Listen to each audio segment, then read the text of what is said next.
January might seem like it's a long way away, but let's be honest, it's really not. So now's a good time to tell you to mark your calendar for January 12th through the 13th for our East Coast Produce Expo at the JW Marriott Turnberry Resort and Spa in Aventura, Florida. And because you're a fan of the Packer Podcast, I've got a special offer for you. You can use the code THEPACKER200 to get $200 off your registration for the event. You know I'll be there, and you never know, there might be some kind of fun Packer Podcast thing that we do. So just use the code THEPACKER200 to get $200 off your registration fee. Hope to see you there.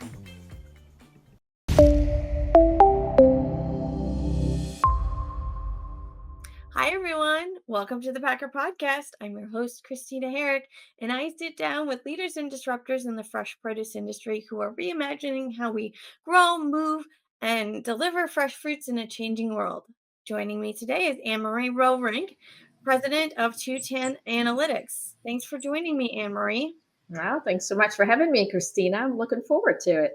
Yeah, and I didn't want to tease what we're talking about because I think you'll get into it. But part of the reason I wanted you on the podcast is, you study consumer behavior on many different fronts, not just fresh produce. So I think you bring some really unique insights into the conversation. So I'd love to just start with that. You've spent all this time studying consumer behavior. How did you get started? Kind of what drew you first to using data to understand consumers and the fresh produce industry?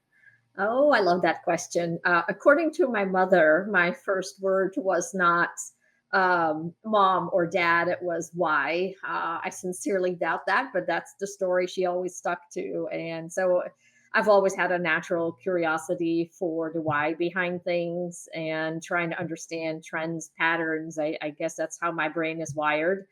And at the same time, I always loved to write and just really dig into data. And over the years, that sort of morphed into a natural interest into studying research as my degree. And it ended up translating into a 20 plus year career in really data analytics and understanding consumer behavior in the food space. To your point, it's not just produce. I look into, you can probably see all the categories behind me, into meat, into candy, into snacks, into deli prepared. And that's honestly the interesting thing. Sometimes we see a certain trends popping up in, let's say, candy, where you have things like texture popping up really big, anything from freeze dried candy to Dubai chocolate. And then you look into the produce department and you see that same desire for crispy and crunchy textures popping up there as well. So it's always interesting to see two categories that at first sight have nothing to do with one another still see the same type of trends. That's fascinating. And yeah, that probably is interesting to you to just be able to see kind of the connections, but the similarities and the differences. Yeah, because I wouldn't necessarily think of fresh produce and candy. I mean, I guess in snacking they're Yeah. competing, but I wouldn't necessarily think about that from texture standpoint. So that's kind of interesting. Yeah. So, we talked before you joined the podcast just about some of the insights that you're seeing. And so I want to kind of kick off that part of the conversation because what we had talked about is just some of the unique trends that you're seeing around Gen Z and millennials. So share a little bit about like what's driving those trends and what those trends are, since I'm kind of teasing it for our viewers. Yeah, I love it. So yes, once a year, SEPC has a show called Southern Innovations, and for it, we always do some kind of forward-looking research that's titled "What's New." And every single year, because it looks forward, the topic is completely different, and sometimes it aligns with the theme of the conference. Well, this year, the theme of the research really presented itself, and if you think about it, for years fruit had been outperforming vegetables, but we didn't really think much of it because both fruit and vegetable dollars, units, and pounds were growing. Well, lo and behold, as of pretty much January, the beginning of this year, all of a sudden we saw that fruit started to accelerate in terms of growth. And we saw that vegetables just started to decline year or month after month in terms of dollars, units, and pounds. So, in other words, the trends that we had been seeing for 5 years all of a sudden started to really bifurcate in that fruit excelled even more and vegetables started to pull back even more. And while that is mightily nice if you sit on the fruit side, of course, we wanted to find out what is behind that decline in vegetable sales. Is just something that they're going up against a really strong year, or is it because there's something else happening, the economy, what have you? So we really dug deep, deep into the numbers and started to see a certain trend. And that trend was looking at the consumer themselves, because ultimately, whether you grow the produce or sell the produce as a retailer, we all have the same boss, and that is the consumer. And when we went back to the consumer, we started to realize that we have a massive demographic tidal wave coming at us. And that is the fact that millennials are representing around 60 to 70% of all new unit growth at the moment. What we are seeing is the boomer generation, so those born between 1946 and 1964, they have been driving the majority of produce sales for 30 years. They still are the majority today. So we know them. They make routine meals. They probably shop the same exact day, the same exact store, a very similar basket every week, month, season. But all of a sudden, what we're seeing is that their fruit dollars are flat and their vegetable dollars are down. And instead, the vast majority of growth, as I mentioned, around 70%, is driven by millennials. So when we look at millennials and how different they approach that produce purchase, that's when we're starting to realize why we're seeing fruit excel and vegetables struggle a little bit. And the reason for that is millennials are growing their vegetable engagement, but fruit is growing at double the rate. And that's why we're seeing such enormous strength in things like berries, organic bananas, citrus fruits. And, just looking into that with the What's New research was just fascinating because, we understood why it was, but then the entire survey became about, well, how different are they and how can we start to look into the future a little bit more? That is fascinating. So, you know, I'm kind of curious what you see in terms of like, is this just a blip on a map, or is this kind of, do you see this being a longer term shift? Obviously, you've seen some shift already in just this year in terms of consumption, but like, where, where do you see it heading?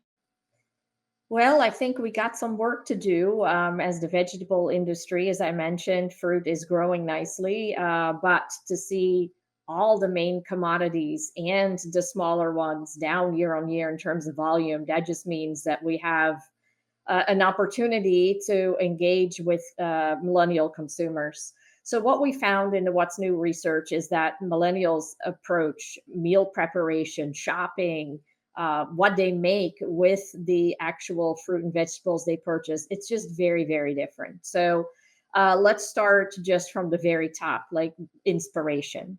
So, if you look at boomers, a lot of them cook routine meals or maybe get some ideas from friends and family.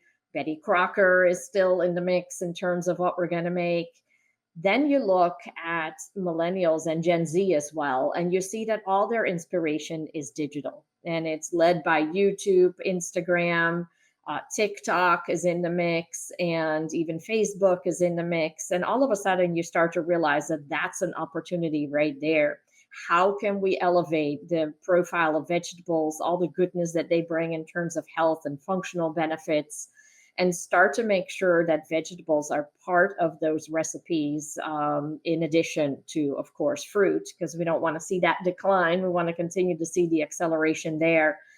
Then, if you look at where do millennials shop compared to boomers, well, boomers are very focused on full service supermarkets.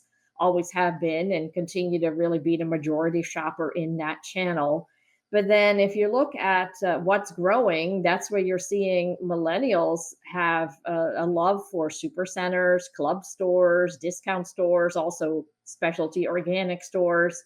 And that's why we've been seeing dollars going around to many different channels. So, very different approach there.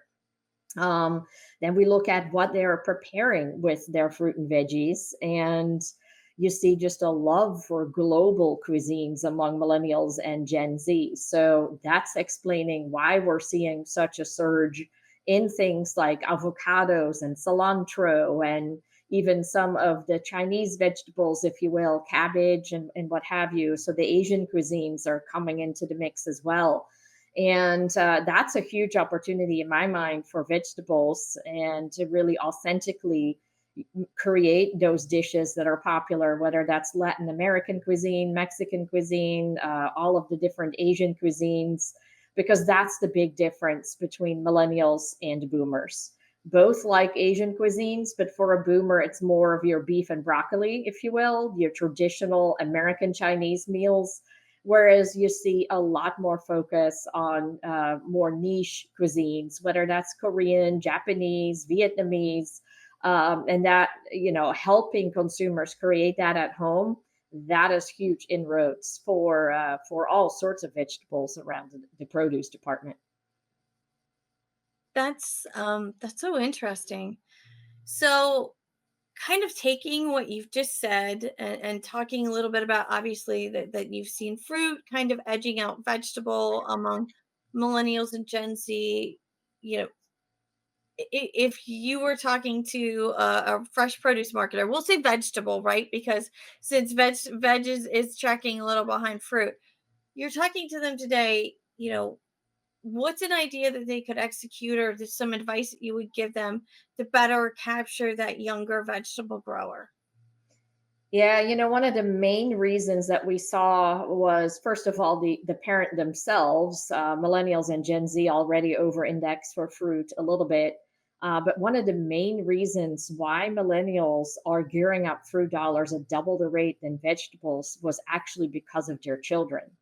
And what we saw is that the parents rating their preferences among children in the What's New research, it really became clear that children are preferring fruit, and that for the most part, millennial parents say, as long as it's fresh produce, if it's fruit, a little bit more than veggies, I'm okay with that.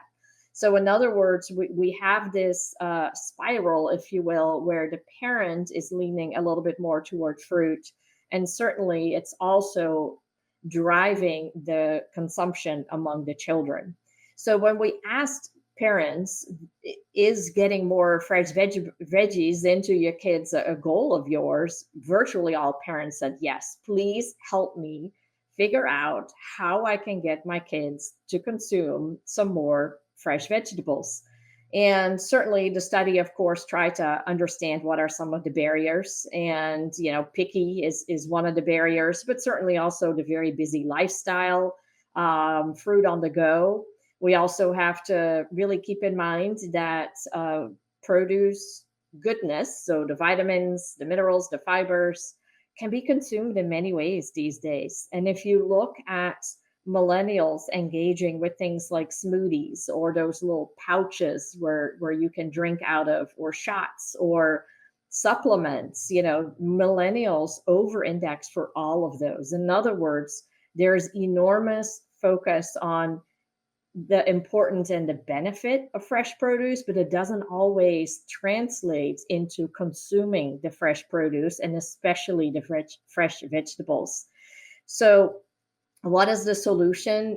How can we really engage those children? Can we figure out kid cooking programs, or how to create fun things with vegetables, or having them more involved into meal planning? So, in other words, I truly believe that an entry point to get millennial parents to help them really to get more vegetables into their kids' diets and their own is really by ways of the children themselves. So whether that is also getting active on those digital platforms, figuring out kid-friendly recipes, and certainly kid clubs. All of that, I think, can be a fantastic way to turn around the decreases we've been seeing. And as you're talking, I'm thinking about, what that consumption is doing to future vegetable consumers, right? That while these children might be, relying on their parents now, at some point they're going to enter the market and start making purchases on their own. So yeah, I would think wanting to establish a relationship, get that connection going with as young of a consumer as you can, the better I think that would be. 100% agreed. And if you think about how many retailers have those programs where you can grab a free piece of fruit, whether that's a banana or an orange, right, or an apple, but it's always fruit. So, is there a way to have the little carrot packages and what have you? Now, part of it, of course, is refrigeration, the need for preparation, but certainly as much as protein is a focus for parents, are there opportunities to for vegetables to be part of those protein packs, etc. So we just have to get a lot more creative in order to get back into those millennial and Gen Z baskets. Yes, and I think that's a very good point, that there are some opportunities there, and I'm sure the folks tuning in are going to, if they haven't already, they're going to be thinking about that in the future. So speaking of future, I kind of wanna look ahead. So, are there things that you think, could, I realize I'm asking you about the future. Well, you track things so much, like you track month to month to month, you're tracking things a little bit more on a granular level, but I'm sure you're seeing some things that could be taking us in some trends. So I'd love to kind of hear where you see fruits and vegetable categories going in the next 5 years, and if there's anything that you think might be, stand out or be a definition of those trends of those categories. Yeah, I mentioned earlier, if you want to look into the future, you have to look at who is driving that future. And when 70% of the growth is coming from millennials and additional growth is coming from Gen Z, you know that those dollars coming into the marketplace are going to matter and are going to set the trends. So, one thing we're probably going to see more of is organic. We've seen organic outperform conventional in many categories, especially categories that are somewhat child focused, if you will, like organic bananas, for instance, fair trade bananas. They are growing double digits, and that's after years of bananas kind of being that mature, flat category. So, organic, I think, is going to be an area where we're going to see a greater number of purchases, deeper penetration into commodities, and also probably pick up more households as the younger millennials are starting to become parents, in addition to Gen Z. Another one is value added. We're seeing a little bit of pressure on value added right now as consumers are balancing their budgets. But at the same time, if you look at the strength of anything produce in the deli prepared department, the salad bar, prepared salads, veggies that go along with rotisserie chickens, that is really an area where vegetables can shine, is in that already prepared or those dishes that are ready to go into the oven. So that need for speed is going nowhere. It is an area where consumers are somewhat weighing cost versus convenience. Do I have the time to prepare it ourselves? But as the economy at some point will recover, I am convinced that that's going to be a big area of focus.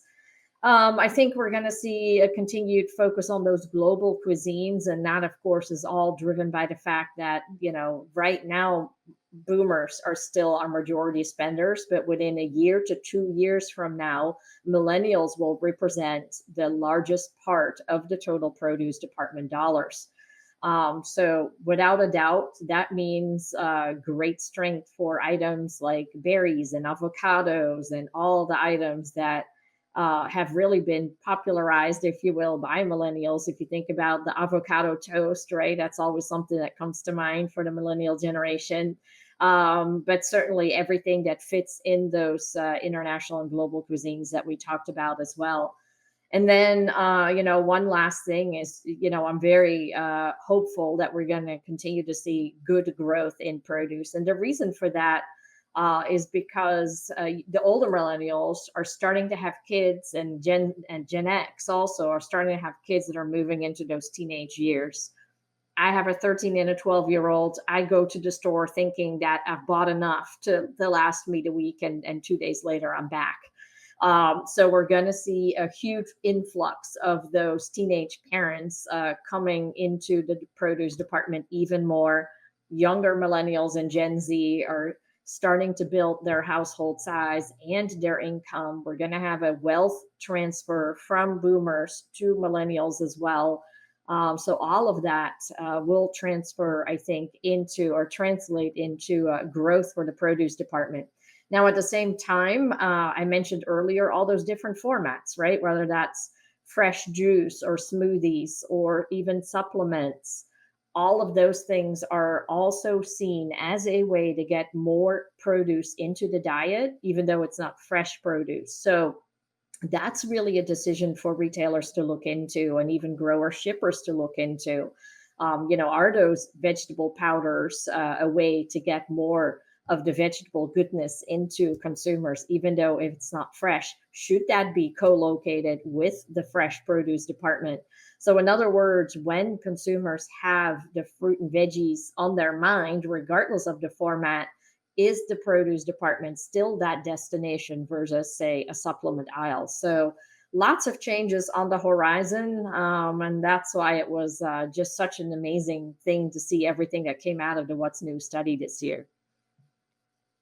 Yeah, there's a lot to unpack there, and I think you really left with some bright spots. Well, folks tuning in that might be in the veg category might be, I don't want to say disheartened, but they might be a little disappointed to hear that the fruit's kind of outpacing them. But you've shown that there are quite some opportunities and quite some ways for veg to catch up or to really capture those younger consumers. So, Yeah, I mean, um, if we even think about TikTok guy, the cucumber guy, right? I mean, right. here you have cucumbers, a complete mature category, and because of social media, and that was really Gen Z and millennial driven. Here we had month after month after month of cucumbers having double-digit volume growth. To your point, a lot of opportunity, and that's the beauty of that digital inspiration and TikTok fame, right? We just need to figure out, or there's no just about it, but yeah, that is a huge opportunity.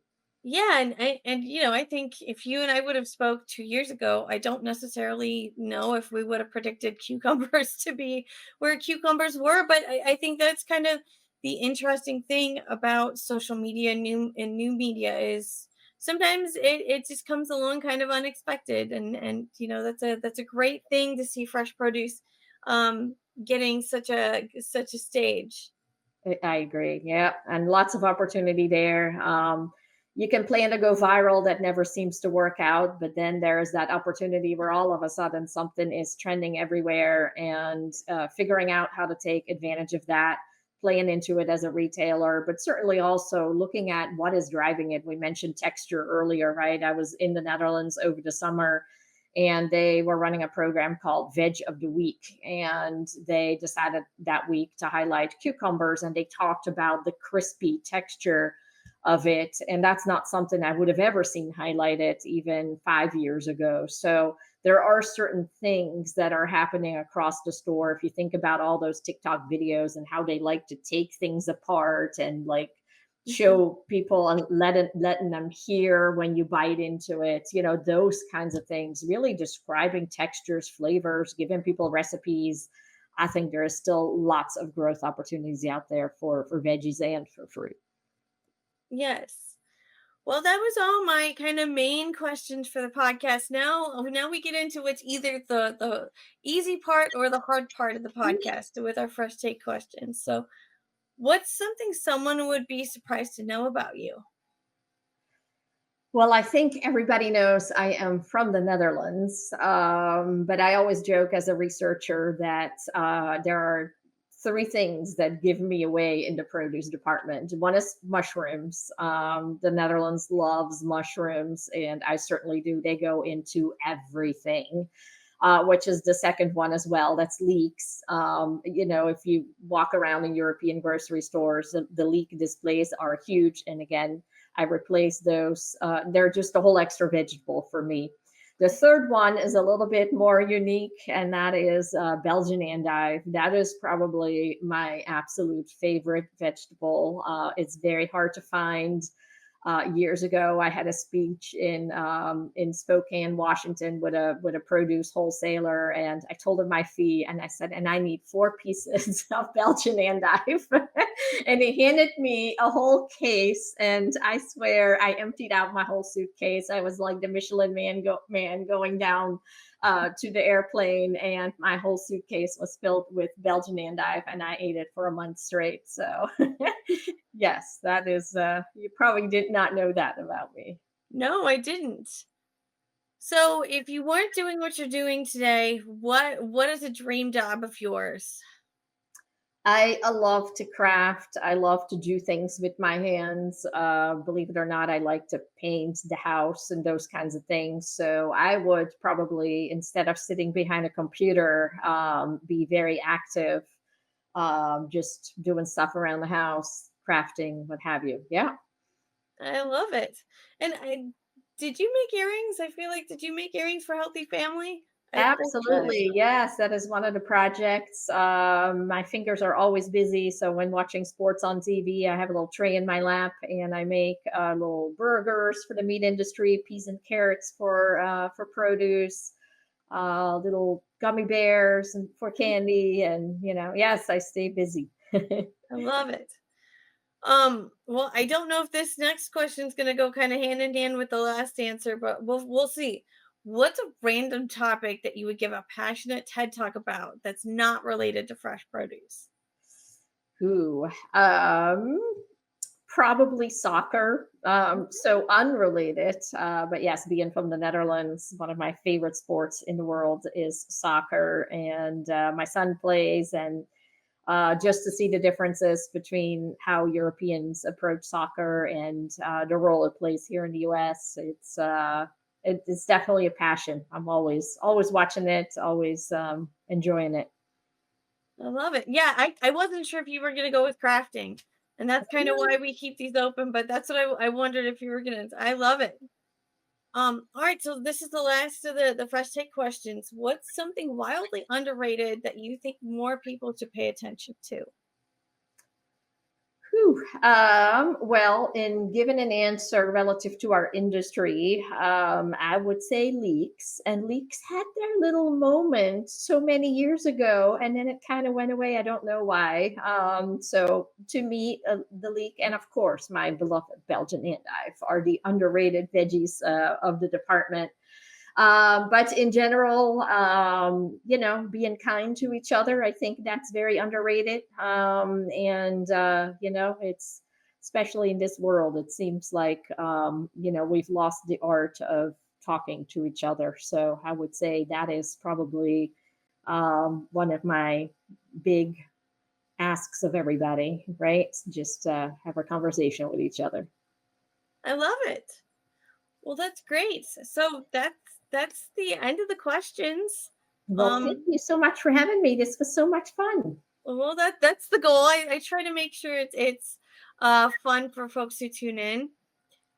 So I'll thank you again for coming on. You're welcome anytime, especially if there's more surprising things that stick out to you. And I'll just tell our listeners, don't forget if you do enjoyed today's episode, we'd love it if you took a moment to rate and review our show. Be sure to hit that subscribe button so you don't miss our next episode. And thanks for tuning in and for all you do to keep fresh produce moving from field to table.